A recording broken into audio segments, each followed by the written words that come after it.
Yo, it's Guido coming at you with a tactics talk. I am back, and it's yours truly once again in my FV-215B, not the Death Star thingy. Now, I got taken to task for that the other day. I was confusing somebody with the different FV.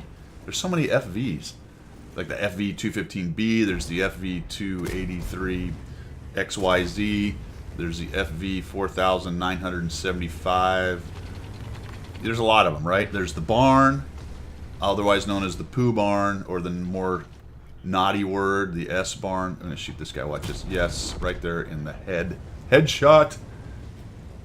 Lots of FVs. This is the 215B, not the Death Star. That's what I'm gonna call it from now on. I'm gonna call this not the Death Star, or I could use an acronym, NTD, not a TD. Well, that's true as well.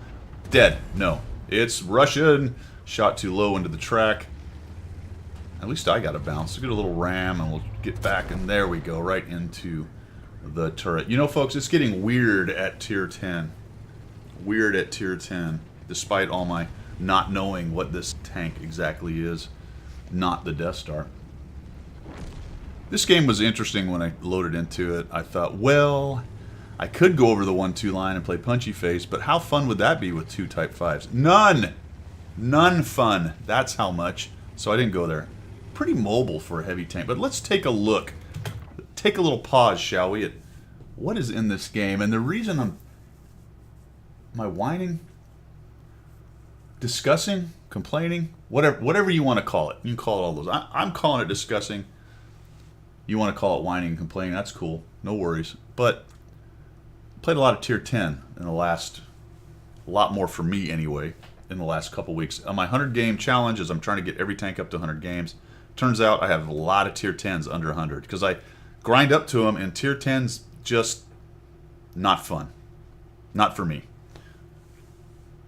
But I have played a lot of tier 10, so here I am. I'm thinking, let's give it a chance. Maybe it's just you, Guido, you suck and you're not good at tier 10, and that's your problem. Okay, fair enough. That's part of it. Tier 10 can be more difficult. But I'm looking at the loadouts in the games, the meta, and I'm just, this is very typical. This is not atypical at all.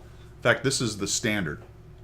A bunch of heavily armed heavies and heavily armored heavies and a bunch of big TDs and 3 artillery. Giant alpha TDs, very stealthy TDs, and heavies with lots of armor and artillery. It's just, that's what it is at tier 10. It's getting weird. It is. You used to see a lot of mediums running around, and I don't know why you don't anymore. Let's get back to the play here. Clearly, I'm going to pen this guy, right? No, I'm going to go to the upper plate. That's good. A lot of the best players, or a lot of the good players who used to rage around in the mediums have quit. A lot of them have stopped playing those mediums.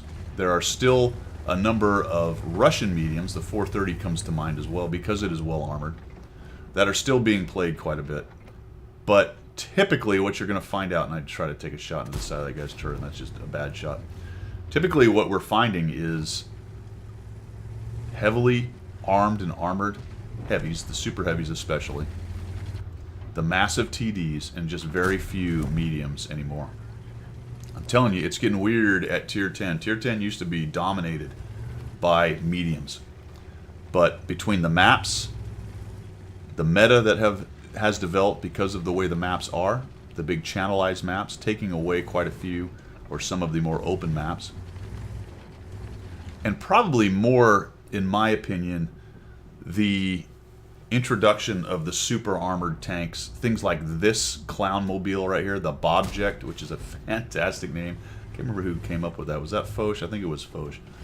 If I'm wrong, sorry. Whoever came up with Bobject, that's the most apt description of that tank, and that kind of tank, really. Really, at this point, anything like that should be considered a Bobject. Just the brainless drive forward. The Type 5 Heavy, for all intents and purposes, and senses, whatever I'm trying to say, for all intents and purposes, the Type 5 Heavy and the Type 4 is a Bobject as well.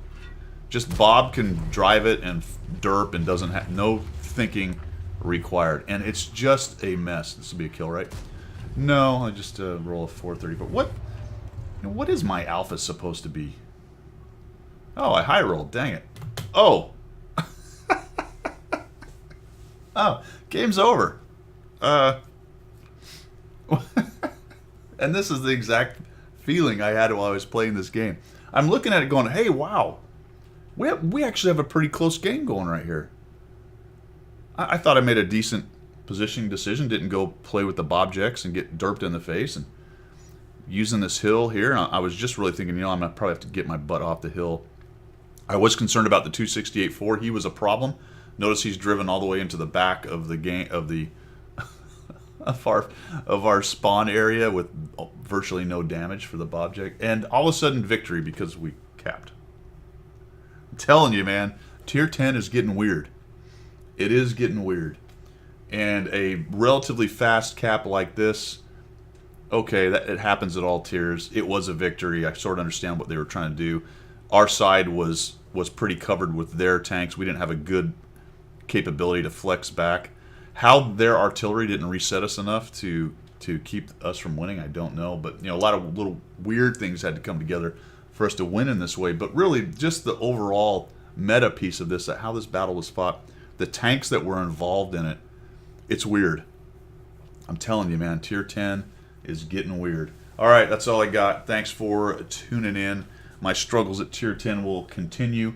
If at some point I get better and start dominating tier 10, then I'll come back and tell you how good tier 10 is. All right, guys. See you later.